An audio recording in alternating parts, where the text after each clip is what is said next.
গতকাল সন্ধ্যার পরে রাত 1:15টার দিকে বিল্লাল হোসেন তালুকদার নামে স্বেচ্ছাসেবক দলের একজন নেতা ছুরিকাঘাতে আহত হয়ে ঢাকা মেডিকেলে নেওয়া হলে তারপরে তাকে ডাক্তার মৃত ঘোষণা করে। তো এই ঘটনার প্রেক্ষিতে এখন পর্যন্ত কোনো মামলা হয়নি। এখনো পর্যন্ত কোনো মামলা হয়নি। তো যতদূর জানা গেছে যে সেইখানে আনারকলি মার্কেটের সামনে এই নিহত বিল্লাল হোসেন তালুকদারের ভাগনা মোবারক হোসেন আকাশের সাথে কিছু লোকের তর্কাতর্কির এক পর্যায়ে সংবাদ পেয়ে অথবা তাকে সংবাদ দেওয়া হয়, তিনি সেখানে আসেন এবং সেখানে যুব দলের একজন নেতাও ছিলেন, তার নাম হচ্ছে দিদারুল ইসলাম বাবু, তিনিও সেখানে ছিলেন। তার সাথেই মূলত ঝগড়াটা শুরু হয়। বাগবিতণ্ডার এক পর্যায়ে তাকে ছুরিকাঘাত করা হয় এবং তার প্রেক্ষিতে মেডিকেলে নেওয়ার পরে তিনি নিহত হন। তো সেই ঘটনায় পুলিশ কাজ করছে। পুলিশ সেখানে তথ্য প্রমাণ সংগ্রহের চেষ্টা করছে এবং ইতিমধ্যে কিছু তথ্য প্রমাণ সংগ্রহ করেছে, ভিডিও চিত্র সংগ্রহ করেছে এবং সিসি ক্যামেরার ফুটেজ সংগ্রহের চেষ্টা অব্যাহত আছে। এই সমস্ত প্রাপ্ত তথ্য প্রমাণাদি পর্যালোচনা করে ইতিমধ্যে ঘটনায় জড়িত সন্দেহে 2 জনকে গ্রেপ্তার করা হয়েছে। একজন হচ্ছে রিয়াজুল ইসলাম এবং আরেকজন হচ্ছে আল আমিন মাহিন। এই 2 জনকে গ্রেপ্তার করা হয়েছে এবং অন্যান্য যারা জড়িত আছে তাদেরকে গ্রেপ্তারের চেষ্টা অব্যাহত আছে। সময়ের সাথে সাথে দেখা দেয় নিত্য নতুন প্রয়োজন, রেডি থাকতে হয় প্রতি মুহূর্ত। তাই এলো ইনোভার, যেন আপনি লাইফে থাকেন রেডি প্রতিদিন। Innova, designed for now. এই ঘটনাটি এখনো হয়তো খুব দ্রুতই মামলা রুজু হবে থানায় এবং মামলাটা রুজু হলে তদন্তে বিস্তারিত বেরিয়ে আসবে এবং যাদের গ্রেপ্তার করা হয়েছে তাদের রাজনৈতিক পরিচয়টা তো আসলে মুখ্য না। আমরা ঘটনার সাথে যাদের সম্পৃক্ততা আছে, যতটুকু সম্পৃক্ততা আছে সেই অনুযায়ী তাদের বিরুদ্ধে আইনানুগ ব্যবস্থা গ্রহণ করা হবে। তবে এর মোটিভটা তদন্তের পরেই জানা যাবে।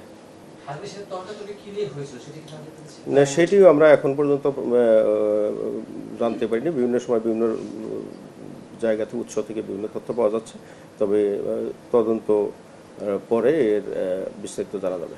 সেটি আমি বললাম ইতিমধ্যে যে রাজনৈতিক পরিচয়টা এখনও আমাদের কাছে স্পষ্ট না। তবে আমি বললাম যে ঘটনার সাথে একটি ঘটনা ঘটেছে, হত্যাকাণ্ডের ঘটনা। সেই ঘটনায় তাদের সম্পৃক্ততা যতটুকু সেইটুকু অনুযায়ী তাদের বিরুদ্ধে আইনানুগ ব্যবস্থা গ্রহণ করা হবে। আইন শৃঙ্খলা নিয়ন্ত্রণে ইতিমধ্যে আপনি জানেন যে আমরা এই ডিএমপি পুলিশ এই জননিরাপত্তা এবং আইন শৃঙ্খলা রক্ষায় সার্বক্ষণিক নিয়োজিত আছে এবং আমাদের এই আইন শৃঙ্খলা রক্ষার জন্য আমাদের নিয়মিত টহলের পাশাপাশি বিশেষ অভিযান, চেকপোস্ট ডিউটি এবং গোয়েন্দা নজরদারি সেগুলি আমরা অব্যাহত রেখেছি এবং বিশেষ অপরাধ প্রবণ এলাকা যেগুলি সেগুলিতে আমরা বিশেষ গুরুত্ব দিয়ে বিশেষ অভিযান পরিচালনা করি। তো ইতিমধ্যে দেখেছেন যে রিসেন্টলি সদ্য সমাপ্ত যে ঈদুল আজহা গেল, একটা বড় অনুষ্ঠান, সেখানে কিন্তু আমরা আমাদের সর্বোচ্চটা দিয়ে আমরা আইন শৃঙ্খলা পরিস্থিতি যথেষ্ট স্বাভাবিক রাখতে সচেষ্ট ছিলাম এবং আমরা অনেকটা সফল হয়েছি। গত পরশু যে ঘটনাটি ঘটেছে, আসলে গত পরশু একটি ছিনতাইয়ের ঘটনা ঘটেছে মতিঝিলে। তো সেই ঘটনার পরিপ্রেক্ষিতে আহত ব্যক্তি চিকিৎসাধীন আছে মুগদা জেনারেল হাসপাতালে এবং এখনও পর্যন্ত তার পক্ষ থেকে কেউ মামলা করেনি এবং পুলিশ ওই ঘটনাটির তথ্যপত্র সংগ্রহ করে আসামি শনাক্তের চেষ্টা করছে। নামটা তো আমি বলেছি আমার বক্তব্যে যে রিয়াজুল ইসলাম একজনের নাম, আরেকজনের নাম হচ্ছে আল আমিন মাহিন। তো তাদের সংশ্লিষ্টতা পেয়েছে বলেই পুলিশ গ্রেপ্তার করেছে এবং সেটি বিস্তারিত পরে জানানো হবে। তার মোটিভটা বললাম যে তদন্তের পরেই বিস্তারিত জানা যাবে।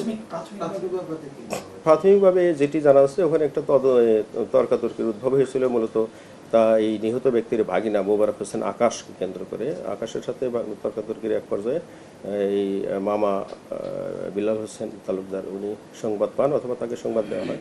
তিনি ঘটনাস্থলে আসেন, আসলে সেখানে তার ভাগনার সাথে যাদের তর্কাতর্কি হচ্ছিল তাদের বিপক্ষ দলের পক্ষে যুবদল নেতা ছিলেন, তিনি দিদারুল ইসলাম বাবু। তো ওনার সাথে তর্ক এক পর্যায়ে তাৎক্ষণিকভাবে ঘটনাটি ঘটে বলে প্রাথমিকভাবে জানা যায়। আমি আগেই বলেছি আপনাদের যে এখানে বিভিন্ন রকম তথ্যই পাওয়া যাচ্ছে, তবে সেগুলি আমরা তদন্ত করে প্রকৃত রহস্য উদ্ঘাটন করব।